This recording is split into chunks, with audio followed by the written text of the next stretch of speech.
قیامت کی چھوٹی نشانیوں کو علامات صغریٰ کہا جاتا ہے اور قیامت کی بڑی نشانیوں کو علامات کبریٰ کہا جاتا ہے۔ اور باقاعدہ حدیث طیبہ میں علامات کبریٰ میں سے یعنی بڑی علامات میں سے ایک بڑی علامت یہ ہوگی کہ دابۃ الارض، وہ بہت بڑا جانور جو قرب قیامت کو ظاہر ہوگا۔ ہمارے یہاں ایک مکتبہ فکر کے لوگ ہیں کہ وہ دابۃ الارض اس سے مراد حضرت مولا علی سرکار کو لیتے ہیں۔ یہ بڑی غیر مناسب بات ہے۔ تو ہم نے ایک بار ان سے پوچھا کہ اس کی دلیل کیا ہے، تو انہوں نے دلیل کے لیے یہ آیت کریمہ پڑھی، وَإِذَا وَقَعَ الْقَوْلُ عَلَيْهِمْ أَخْرَجْنَا لَهُمْ دَابَّةً مِّنَ الْأَرْضِ تُكَلِّمُهُمْ أَنَّ النَّاسَ كَانُوا بِآيَاتِنَا لَا يُوقِنُونَ کہ اللہ تبارک و تعالیٰ نے ارشاد فرمایا، اور جب بات ان پر آن پڑے گی، یعنی کہ وہ عذاب کا وقت ان لوگوں پہ آ پڑے گا، تو ہم زمین میں سے ایک جانور نکالیں گے جو ان سے باتیں کرے گا، اس لیے کہ لوگ ہماری آیتوں پہ یقین نہیں کرتے تھے۔ اب اس آیت کی شرح میں وہ یہ کہتے ہیں کہ اس میں جو دابہ کا لفظ ہے تو اس سے مراد حضرت مولا علی سرکار ہیں، تو یہ بڑی غیر مناسب بات ہے۔ خیر ان کے عقیدے میں یہ ہوگی، لیکن اہل سنت کے ہاں یہ درست نہیں ہے، اور اس کی وجہ یہ ہے کہ یا تو یہ واقعات سرے سے غلط ہیں جو اس آیت میں حضرت مولا علی کو مراد لے رہے ہیں، یا وہ راویان نہایت ناقابل اعتماد ہیں، یعنی ان پہ کوئی اعتماد نہیں کیا اہل سنت نے، اور باقاعدہ طور پہ قرآن و سنت کے خلاف ہے یہ بات اہل سنت کے نزدیک۔ اور اس میں حضرت مولا علی سرکار کی شان میں کوئی گھٹاؤ بھی نہیں ہے کہ اگر ان کو اس آیت سے یعنی دابہ سے، اس آیت میں جو موجود ہے اور جو قرب قیامت میں ظاہر ہونے والی وہ ایک نشانی ہے، اس سے مراد اگر حضرت مولا علی کو نہ مانا جائے تو اس سے مراد حضرت مولا علی کی توہین ہے، تو ایسا ہرگز نہیں ہے۔ کوئی ضروری نہیں کہ آپ دابہ سے حضرت مولا علی سرکار کو مانیں تو پھر حضرت مولا علی کی شان بلند ہوگی، ایسا نہیں ہے۔ تو ایک بار ہم نے اس سے کسی دوست سے اس کی وجہ پوچھ ہی لی کہ آپ بتا دیں کہ بھائی آپ کو کیوں لگتا ہے کہ دابہ سے مراد حضرت مولا علی ہیں، تو وہ بڑی عجیب و غریب قسم کی مماثلتیں بیان کر رہے تھے۔ تو کہنے لگا جی کہ یہ جو جانور جس کو آپ کہتے ہیں کہ یہ دابہ جانور ہے، چوپایا ہے، تو یہ کہاں ظاہر ہوگا؟ تو میں نے کہا کہ حدیث طیبہ کی روشنی میں یہ حرم پاک میں ظاہر ہوگا۔ کہنے لگا دیکھا نا، تو حضرت مولا علی بھی بیت اللہ میں پیدا ہوئے۔ میں نے کہا الحمدللہ تعالیٰ ہم ان لوگوں میں سے ہیں جو حضرت مولا علی سرکار رضی اللہ تبارک تعالیٰ عنہ کی ولادت مبارک جو ہے وہ کعبۃ اللہ میں مانتے ہیں، اور کچھ لوگ وہ بھی ہیں جو بیت اللہ شریف میں آپ کی ولادت کے قائل نہیں ہیں، لیکن الحمدللہ ہم اس کے قائل ہیں۔ لیکن اس کی وجہ سے کہ وہ جانور چونکہ بیت اللہ شریف میں وہ بھی ظاہر ہوگا اور حضرت مولا علی سرکار بھی وہاں پیدا ہوئے، تو لہٰذا اس سے مراد یہ بڑی عجیب غریب بات ہے۔ حالانکہ اس دابہ کی یعنی اس چوپائے کی روایات میں اتنی زیادہ تصریحات موجود ہیں کہ ان کا انکار سوائے ایک ناعاقبت اندیش انسان کے کوئی دوسرا نہیں کر سکتا۔ اور اگر اس مماثلت کی وجہ سے آپ کہتے ہیں کہ اس سے مراد حضرت مولا علی ہیں، میں اس سے ایک بڑی مثال دینا چاہتا ہوں۔ اللہ تبارک و تعالیٰ فرماتا ہے واللہ رؤوف بالعباد۔ اب اس آیت کریمہ میں اللہ تبارک و تعالیٰ کی صفت ہے رؤوف، یعنی رؤوف سے مراد اللہ تعالیٰ کی ذات ہے، یعنی اللہ تبارک و تعالیٰ اپنے بندوں پہ بڑا مہربان ہے، رؤوف بالعباد۔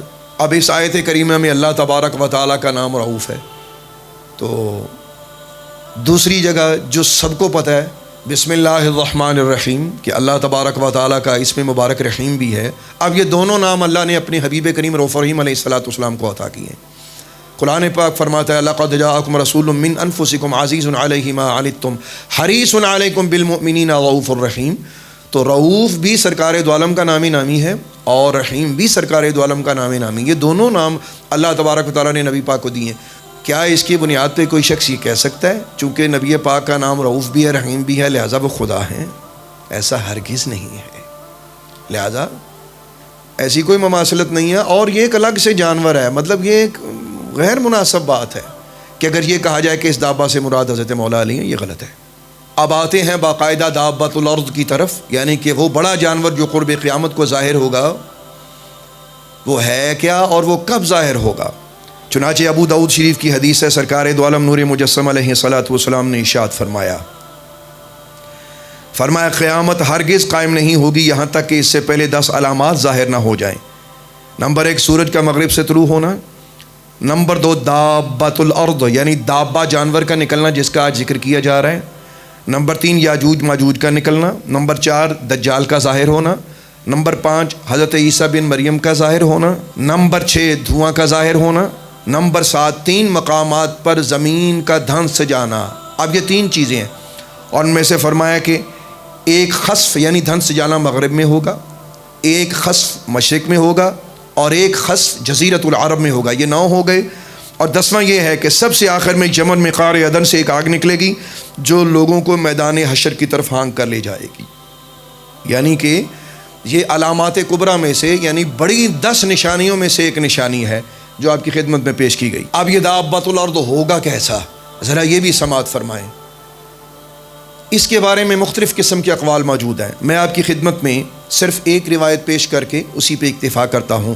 امام طبرانی کی تفسیر کبیر متوفی 360 ہجری, آج سے 1080 سال پہلے کی یہ تفسیر قرآن ہے. اس میں حضرت عبداللہ بن زبیر سے یہ روایت موجود ہے, صحابی رسول سے. وہ کہتے ہیں کہ یہ دابہ جانور اس طرح کا ہوگا. فرماتے ہیں رأسها رأس ثور وعینها عین خنزیر وأذنها أذن فیل وصدرها صدر اسد ولونها لون نمر وذنبها ذنب کبش وقوائمها قوائم بعیر بین کل مفصلین من مفاصلها 12 ذراعا معها عصا موسیٰ وخاتم سلیمان. اس کا مفہوم سماعت فرمائیں. وہ فرماتے ہیں سر اس کا بیل کے سر جیسا, آنکھیں اس کی خنزیر کی آنکھوں جیسی, کان اس کے ہاتھی کے کانوں جیسے, اور سینہ اس کے شیر کے سینے جیسا, اور کھال اس کی چیتے کی کھال جیسی, اور دم اس کی مینڈے کی دم جیسی, اور ٹانگیں اس کی اونٹ کی ٹانگوں جیسی, اور اس کے اعضاء کے جوڑوں میں سے ایک جوڑ سے دوسرے جوڑ کے درمیان 12 ہاتھ کا فاصلہ ہوگا. اور اس روایت میں نہیں ہے, ایک دوسری روایت میں ہے. اور ہاتھ جو عربی میں ہوتا ہے یہ انگلیوں سے لے کر یہاں کوہنی تک اس کو شمار کیا جاتا ہے, یعنی اس کو ہاتھ کہتے ہیں. اور جس ہاتھ کا یہاں ذکر ہے تو یہ حضرت آدم علیہ السلام کا ہاتھ ہوگا, واللہ ورسولہ عالم. تو اس کے ایک جوڑ سے دوسرے جوڑ کے درمیان تک 12 ہاتھ کا فاصلہ ہوگا. اور اس کی ایک بڑی خوبصورت بات ہوگی, ایک خوبی ہوگی کہ اس کے ساتھ حضرت موسیٰ علیہ السلام کا عصا ہوگا اور حضرت سلیمان علیہ السلام کی انگوٹھی ہوگی. اب آپ نے اس کا یہ نقشہ سماعت فرمایا کہ سر اس کا اس طرح کا, ٹانگیں اس کی اس جیسی, اور دیگر کتابوں میں بہت سارے اوصاف اس جانور کے لکھے ہوئے ہیں. اور اس روایت میں ایک خوبصورت بات ہے جو قابل توجہ ہے, یعنی کہ دابۃ الارض کے پاس اللہ کے ایک نبی کا عصا ہوگا اور اللہ کے ایک نبی حضرت سلیمان علیہ السلام کی انگوٹھی ہوگی. یعنی کہ حضرت موسیٰ علیہ السلام کا عصا ہوگا اور حضرت سلیمان علیہ السلام کی انگوٹھی ہوگی. وہ اسے کیا کرے گا یہ ہم اس پہ ابھی گفتگو کریں گے. اور یہ کہ دابۃ الارض کے پاس حضرت موسیٰ علیہ السلام کا عصا ہوگا اور حضرت سلیمان علیہ السلام کی انگوٹھی ہوگی, اس بات کو تو تفاسیر نے بے شمار جگہ پہ لکھا ہے. آپ کی خدمت میں کچھ حوالہ جات پیش ہیں. امام طبرانی کی تفسیر کبیر متوفی 360 ہجری, آج سے 1080 سال پہلے, اس میں یہ موجود ہے, یعنی سن ہجری کے اعتبار سے. اور تفسیر مقاتل بن سلیمان متوفی 150 ہجری, یعنی آج سے 1292 سال پہلے کی تفسیر قرآن ہے. اس میں بھی یہ روایت موجود ہے کہ حضرت موسیٰ علیہ السلام کا عصا اور حضرت سلیمان علیہ السلام کی انگوٹھی والی. بلکہ تفسیر مقاتل بن سلیمان میں تو اس جانور کا نام بھی لکھا ہے, یعنی دابۃ الارض کا افضا یہ نام ہے اس کا. اس کے علاوہ تفسیر بحر العلوم متوفی 375 ہجری, آج سے 1067 سال پہلے کی یہ تفسیر قرآن ہے, تو یہ ذکر اس میں بھی موجود ہے. اس کے علاوہ شیعہ تفسیر قرآن مجمع البیان علامہ طبرسی کی متوفی 548 ہجری, آج سے 894 سال پہلے یہی بات اس تفسیر قرآن میں بھی موجود ہے.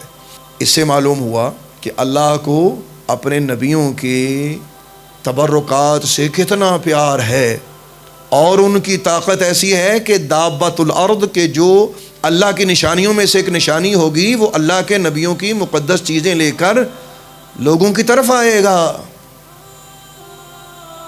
اور پھر وہ اسے کرے گا کیا؟ درجنوں روایات ہیں جن میں یہ ذکر ہے کہ یہ جانور 3 مرتبہ نکلے گا. پہلی مرتبہ یمن میں نکلے گا اور صرف جنگلات میں خبر ہوگی, یعنی کہ مکہ شریف تک اس کی خبر نہ آئے گی. پھر عرصہ دراز گزر جائے گا, یہ دوسری بار ظاہر ہوگا اور جنگلات میں بھی خبر ہوگی اور مکہ شریف کے کچھ لوگوں تک اس کی خبر آئے گی. اور پھر تیسری بار یہ جب نکلے گا تو کہاں سے نکلے گا, اب اس کا صحیح ظہور ہوگا. اس کے بارے میں بھی بے شمار روایت ہیں جو یہاں بیان کرنی ممکن نہیں ہے. ایک روایت میں ہے کہ بیت اللہ شریف میں یعنی حرم پاک میں حجر اسود اور باب بنی مخزوم کے دائیں طرف باہر کے گوشے سے درمیان سے نکلے گا، اللہ اکبر. اور جب وہ نکلے گا تو اس وقت جو لوگ وہاں بیت اللہ شریف میں ہوں گے وہ بھاگتے پھریں گے اس کے ڈر کی وجہ سے. اور دابۃ الارض کے ایک طرف عصائے کلیم ہوگا اور دوسری طرف حضرت سلیمان علیہ السلام کی انگوٹھی ہوگی. یہ کرے گا کیا؟ جو اس کے سامنے ایمان والے آئیں گے، حضرت موسیٰ علیہ السلام کی عصا سے ان کے چہروں پہ روشنی ڈالے گا، ان کے چہرے چمکدار ہو جائیں گے، اور انگوٹھی سے ان کے چہروں پہ لکھ دے گا مومن. اسی طرح کہ جو اس کے سامنے کافر آئیں گے ان کے چہروں پر سیاہ داغ لگائے گا، اور وہ سیاہ نقطہ بڑا ہوتا جائے گا، اور یہاں تک کہ اس انگوٹھی سے ان کے چہروں پر کافر لکھ دیا جائے گا. اس کے بعد مومن اور کافر واضح صاف صاف سب کو پتہ چلے گا کہ مومن کون ہے اور کافر کون ہے. اور ایک بڑی عجیب حکایت موجود ہے کہ دابۃ الارض جب حرم شریف میں نکلے گا، ایک شخص ہوگا تو وہ اس کو دیکھ کے بھاگے گا، اور کتابوں میں آتا ہے کہ اس کی سپیڈ اتنی زیادہ ہوگی، اس کی رفتار اتنی زیادہ ہوگی کہ اس کو پا کوئی نہ سکے گا. یعنی کہاں بھاگ گیا اس کا پیچھا کوئی نہیں کر سکے گا، اور کتنی جلدی سے گزر گیا کوئی اس کے ساتھ بھاگ نہ سکے گا. ایک شخص ہے جو اس کو دیکھ کے بھاگے گا، اور اس کو دیکھ کے وہ نماز کی نیت کر لے گا. وہ دابۃ الارض کو دیکھ کے نماز کی نیت کر لے گا. اللہ کی شان یہ دیکھیے کہ یہ دابہ اس کے پیچھے سے ہوتا ہوا، یعنی وہ نماز پڑھ رہا ہے، اس نے نماز کی نیت کی ہوئی ہے، یہ اس کے سامنے آئے گا گھوم کر، اور اس کے چہرے کے قریب آ کے کہے گا اچھا اب تم نے نماز پڑھنی شروع کر دی ہے، حالانکہ تو مومن نہیں ہے، اور اس کے چہرے پر کافر لکھ دیا جائے گا. یعنی کہ اپنی جان بچانے کے لیے وہ نماز قائم کرے گا. لیکن دابہ کو پتہ ہوگا. ذرا یہ بھی میں پوچھنا چاہتا ہوں کہ اس دابہ کو کیسے پتہ کہ کون مومن ہے اور کون کافر ہے؟ ذرا وہ لوگ بھی جواب دیں کہ جو کہتے ہیں جی کہ اللہ کے نبی کو فلاں چیز کا نہیں پتہ ہوتا، فلاں چیز کا نہیں پتہ ہوتا.